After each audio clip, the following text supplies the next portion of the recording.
So this is a super interesting year for the new iPhone 16 lineup, as well as iOS 18 and 18.1 and Apple Intelligence, because it's a little bit confusing as to what people will be getting, with what hardware, with what software, what feature sets. So in this video, what I want to do is talk about some of the things that are going to make getting an iPhone 16 absolutely worth it, but then also talk about some of the features coming to iOS 18 and 18.1 for those people that maybe had just purchased a brand new iPhone 15 and don't want to upgrade and not worry about Apple Intelligence and those types of features. And so I will list some of these features out. I'll also mention what hardware will be supported by these features so you guys are aware of what you're getting and what you're not getting. And my goal here is to kind of express to you guys exactly what is coming to which iPhone with which iOS version, because right now, as I mentioned, it's a little bit convoluted and I want to clear things up. So let's get into it. So the first feature is actually going to be a very cool one, and it's been evolving ever since Apple Pay was first announced. So first we got Apple Pay and being able to use, the NFC chip in iPhones to pay at merchants and things like that. And then most recently in 2022, Apple allowed iPhones to be an actual payment terminal. So if you had a small business, you no longer needed to get one of those square tablets or needed to get a specific POS system. You could actually take payment directly from a credit card onto the iPhone itself. But now there's a new feature coming to iOS 18 that's going to be supported by any iPhone that gets iOS 18, and that's going to be Tap to Cash.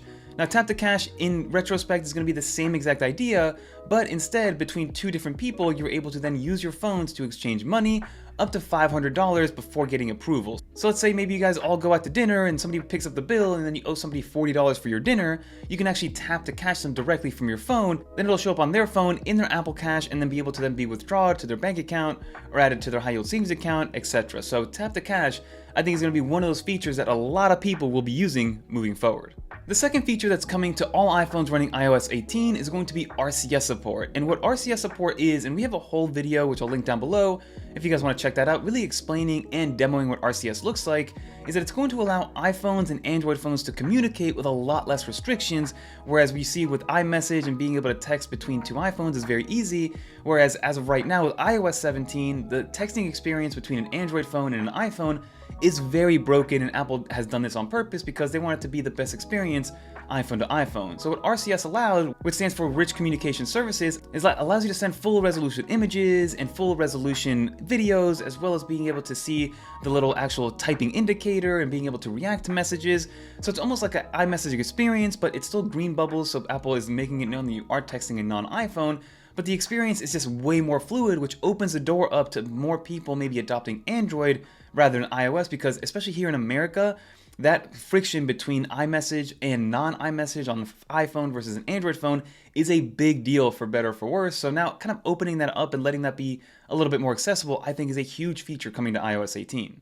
Another really cool one that's coming is going to be reduced motion sickness, and that's going to be in the accessibility settings of iOS 18, and I'll show you guys how to pull that up. But basically what this is doing is, for those people that like to use their phone maybe in the backseat of a car, or they're on a train and commuting, or even on an airplane, there's a lot of people that get motion sickness. I, for one, am one of those people that if I'm a passenger in a car, it is very hard for me to use my phone because I start to get a little bit sick and, get car sick and things like that. So now what Apple's doing is introducing this new motion sickness protocol, which adds these little beads on your iPhone screen and uses the gyroscope and the accelerometer to kind of go against the grain. So if you're moving one way, those dots move the other way, which ideally reduces motion sickness. And Apple's done a bunch of studies that this is going to help big time. So if you guys are somebody that really doesn't like using their phone in the car, but wants to be able to use it in the car, now you can during those long road trips and try to avoid all that motion sickness. Now, another feature coming to all iPhones running iOS 18 is going to be the new customizable home screen, which is going to be a really nice feature that people have been wanting pretty much since the iOS 1, or iPhone OS 1, which is what it was called back then. And basically what you're allowed to do now with the home screen is that you can put apps anywhere onto the iPhone grid. Same thing goes with widgets, and you get a little bit more customization when it comes to being able to change the color and the themes of your icons. Now, it's not full customization, which we've seen kind of in the past with the shortcut trick and things like that, but you're able to not only change the color from a light mode to a dark mode, but then also you can change the hues of each of the applications, albeit you have to keep the same theme in terms of the hue color for all your applications. So I like to keep mine in just dark mode because I think those icons are cool enough, but you get a little bit extra customization on the iPhone home screen for the first time ever, which is being able to now move those icons wherever you want. So you can have an open space in the middle of your home screen which is cool to see. So a little extra customization is never a bad thing. And then another nice one that's coming with iOS 18 and 18.1 to all iPhones is going to be the new Mail application. Now there are some AI features in the Mail app which only the newer iPhones are going to get, which we'll touch on in a little bit, but now we actually get a real categorically organized Mail application, which is what I've been wanting for a very long time. I have never liked the Apple Mail app. I've always thought it was a little janky, a little bit kind of weird to use, and I usually gravitate towards using the Gmail application and things like that. So now having a normal inbox, which priority inbox, and then kind of promotional mail, and then some maybe mail that you don't want to deal with, now gets nice and categorized inside the Mail app in iOS 18, so definitely looking forward to that one.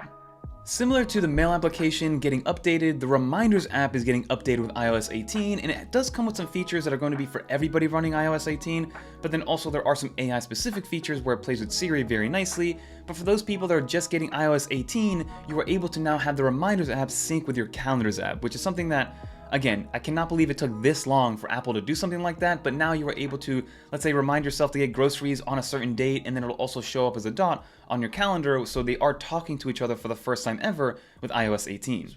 As I mentioned, the features that I just talked about are for all iPhones that are able to run iOS 18, so that'll be from the iPhone XS and XS Max, all the way to the brand new iPhone 16 Pro Max, which should be releasing towards the end of September. But now a new feature coming to iOS 18 is going to be satellite SOS messaging. So Apple introduced satellite SOS with iPhone 14 lineup, and they were kind of using it as an emergency SOS beacon.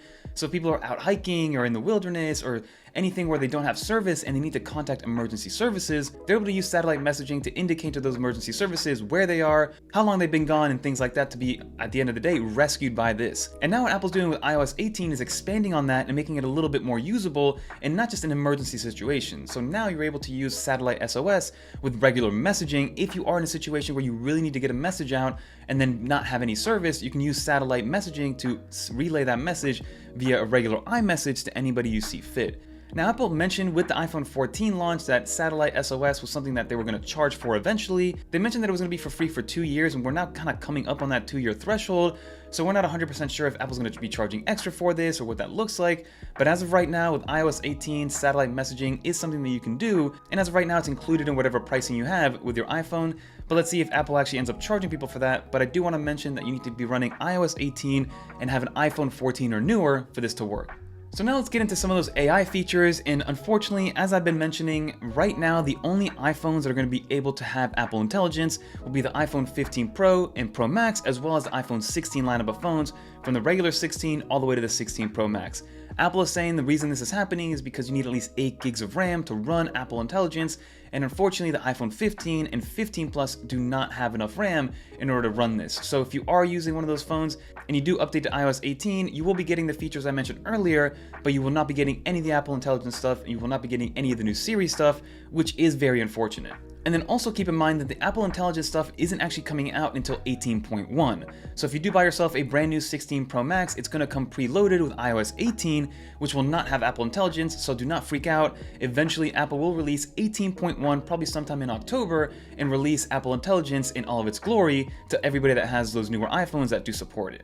So the first feature that's going to be coming is going to have a much smarter Apple Notes application, and this is going to be across the board. So again, this works probably better, honestly, on the iPad because you have a much bigger canvas. So iPadOS 18.1 will support things like Smart Scribe, which I guess technically is supported on iOS 18.1 as well, but it works much better with an Apple Pencil.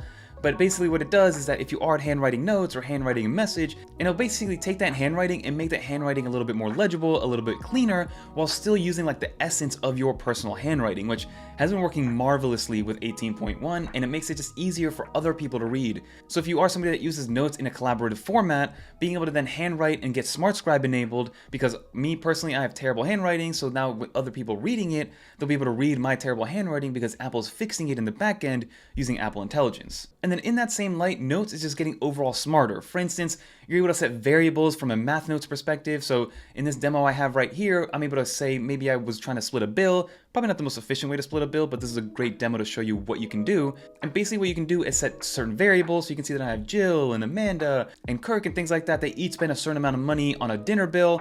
And then I added that all up and then evenly divided it by 4 to see exactly how much the perfect division was. And I did all that by just creating variables inside a Notes application. So being able to do that is going to work wonders, not only in maybe an education setting, but also in your personal day-to-day, being able to set variables and then solve those variables in certain situations. and it's coming to Apple Notes with iOS 18 as long as you're running an iPhone that's newer than the 15 Pro and Pro Max. Some other really nice Apple Intelligence specific features that will be coming, one is in the Photos application, and it's going to be the new cleanup feature inside the Photos app. It's very similar to those applications that we've seen on the Google side like Magic Eraser. Basically, if you take an image or you take a photo with your iPhone, or even any photo for that matter that's imported into your iPhone, you can then remove different aspects of that image to clean it out if it doesn't make sense for that to be inside of that image. So let's say you take a group photo and there's a couple other people in the background, maybe on a beach or something, that's a demo Apple used. You can just physically erase them with the cleanup tool, and then that cleanup tool is also going to replace the markup tool inside of macOS with macOS Sequoia. And one thing to note is that's still not out with 18.0, that'll probably be a feature coming with 18.1. And then as I mentioned earlier, each native application is going to get a little bit smarter from an AI perspective. So the Mail application, the Reminders app, the Calendar app, everything's going to work very well with Siri internally, being able to then kind of remind you when things are due, or maybe if you are at the grocery store, it'll tell you, hey, just remember to get broccoli, or things like that. So it'll just make your day-to-day easier from an Apple Intelligence standpoint. And then finally, we do have to talk about the new Siri. As of right now, the new Siri is available with 18.1 beta, so if you want to run the developer beta of 18.1, by all means do that. The beta 2 is a lot more stable than the beta 1. Beta 1 really made your phone heat up, but now with beta 2, it does work a little bit better. As of right now, Siri does give you a little bit more from a contextual standpoint. It's a little bit smarter, a little bit more reactive, it answers you a little bit quicker. I have a whole video comparing iOS 17 Siri versus iOS 18 Siri, if you guys want to check that video out, because we do find out that honestly it is a little bit smarter, but not by much as of right now. But as this starts to evolve, it does get better, and that's what I personally noticed. From day one when I upgraded to 18.1, it was just okay, but now, a couple weeks later, 18.1 Siri is actually learning from how I speak, learning how I text, and it's getting a lot better overall. So I'm sure Apple Intelligence will continue to grow as more and more people use it, and as you personally use it more often. And then also we do have the ChatGPT integration, and Apple has made it very clear from a security standpoint that it'll only go to ChatGPT with your permission on every single occasion. So if you do want to go to ChatGPT, if it's something that maybe you ask Siri that it doesn't know contextually based on what's in your iPhone, it'll then be like, hey, do you want to use ChatGPT to find out this information that you asked? You can either press yes or no. If you say yes, it'll go to ChatGPT and then report it back to you, and then turn off that connection completely. So for those people that are worried that ChatGPT will be learning from you, I'm sure to some extent they will be, but Apple's making it very clear that security is at the forefront, making sure that everything is on device. So those are the main reasons why I think Apple Intelligence, as well as iOS 18 and the new iPhones will be worth it, because you do get a little bit more overall. It is just very unfortunate, and I don't really know another situation where Apple spent so much time on such like a top level feature, which is Apple Intelligence, and then not allowed like the newest iPhones to be able to use it, right? The iPhone 15 and 15 Plus, unfortunately, like I keep mentioning, if you purchased one this past year, you will not get half the features that Apple's going to be mentioning or has mentioned at WWDC and will mention on stage come at their Glow Time event. Now, I'm not going to go out and recommend that you just get rid of your iPhone 15 Plus because you just got it and that's still a perfectly good phone, and iOS 18 on that version will still be good enough, but if you are somebody that wants to take advantage of the Apple Intelligence, of the AI, then maybe it is worth it to trade it in and upgrade to a new iPhone 16, but also keep in mind, if you have an M-powered iPad from 2020 or 2021, or even if you have an M1 MacBook Air, you will still have some version of Apple Intelligence built in there, because all you need is an M-powered computer or an A17 Pro or newer enabled chip on an iPhone. But let me know in the comment down below what you think. Do you think Apple doing this is a little bit weird? Do you think they could have actually gotten Apple Intelligence on the iPhone 15 and 15 Plus? Or do you really truly think that there is a hardware limitation to those phones that Apple just cannot add it to there? I wish Apple maybe at least even gave us the new Siri animation, but I think Apple's trying to differentiate each one so people know what they're getting and what they're not getting. Let's see exactly how Apple sells this to everybody, or if they even mention this during their Glow Time presentation. But that'll do it, everybody. Let me know in the comment down below what you think. Are you excited for the new iOS 18 update? Are you excited for the new iPhones that are coming out? Let me know. I know that there's a new brown color that's coming out, which should be kind of interesting. Let's see how it all turns out. But if you made it to the end, leave a little dolphin in the comments down below so I know you made it to the end. And if you guys want to watch more videos like this one, as I mentioned, there's some good ones to check out. Click on one of these videos right here. Until next time, I'm Fernando, and I'm out of here, everybody. Peace.